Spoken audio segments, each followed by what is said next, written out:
Hello, আসসালামু আলাইকুম guys, welcome back to my channel. So guys, আজকের ভিডিওটা অন্য দিনের ভিডিও থেকে আজকের ভিডিওটা ব্যতিক্রম, সম্পূর্ণটাই আলাদা। কারণ আমরা আজকে যাইতেছি মাইকো নিয়ে লং ড্রাইভে।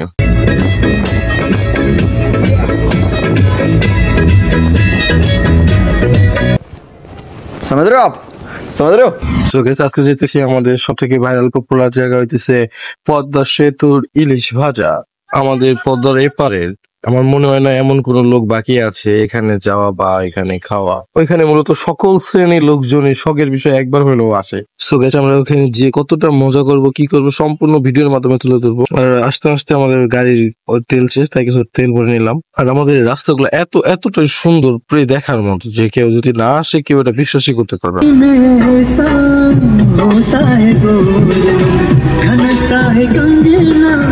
बजती है चूड़ी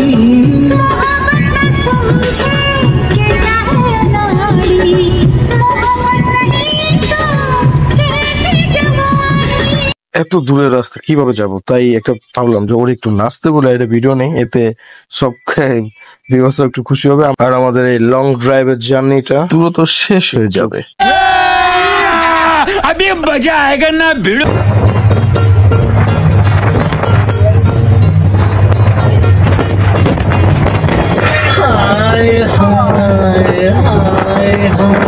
वाह क्या सीन है,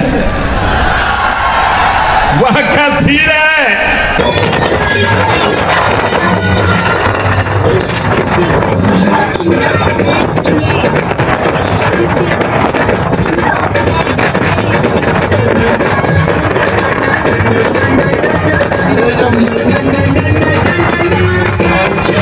সো গাইস, আমরা ইতিমধ্যে চলে আসলাম। আর আসার পরে শুরুটা কিভাবে করবো সেটা একবারই বুঝতে পারতেছিলাম না, কারণ একবারেই কেমন আনিজি লাগতেছিল। তারপরে রুহান রেডি প্রথমে শুরু করে দিলাম। হোয়াটসঅ্যাপ গাইস, নতুন এক ব্লগে চলে এলাম আমরা।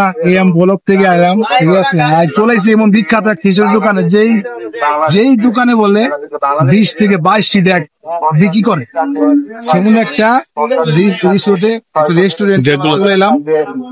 শুকুর ভাইয়ের ভুনা খিচুড়ি, গরু মাংস অনেক করে, খাসি, গরু, মুরগি তৈরি বাজার, গরু তৈরি বাজার। সাথে আমার এক মামা আছে, মামাকে নিয়ে এলাম।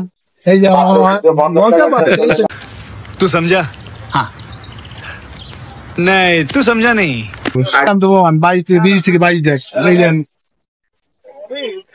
দেখো না আরো পাঁচটা কত বড় আছে এই গোস্তা, এই যে প্যাকেট রিয়া না, ঠিক আছে ভাই।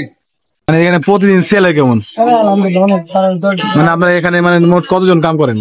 13 জন স্টাফ। এই টুকরো দোকানে 13 জন স্টাফ, মাশাআল্লাহ। ম্যানেজার, যাক। আর এই যে এই ম্যানেজার নেই, এটা কোন ছেলে? শুকুর ভাই না, শুকুর একমাত্র ছেলে, ছেলে ওই যে শুকুর ভাই। এই লোকে কোয়া লাগবে না, এই লোকের ঢাকা থাকবে চিনি, সমস্যা নাই, এই কোয়া লাগবে না।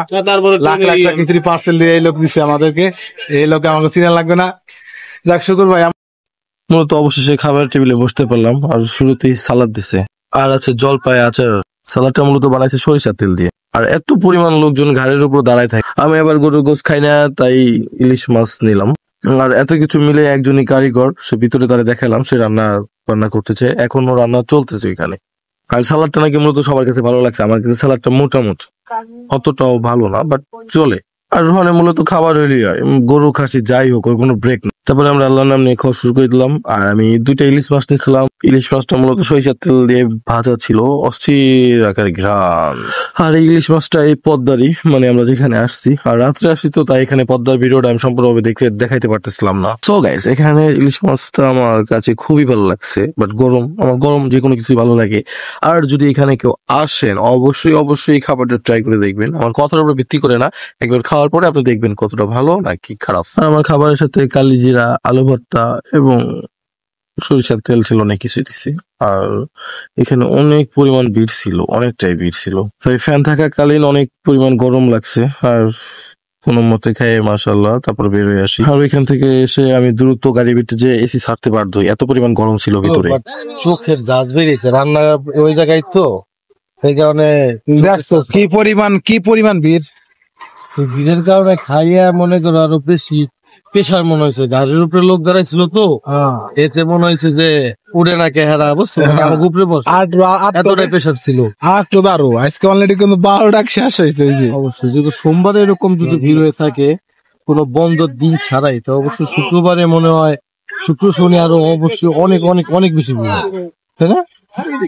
গাইস আমাদের ভিডিওটা যদি ভালো লেগে থাকে অবশ্যই লাইক কমেন্টের পাশে থাকবেন, আমাদের ভিডিও বানানোর জন্য আরো উৎসাহ করবেন। ওকে গাইস, আল্লাহ হাফেজ। हमारी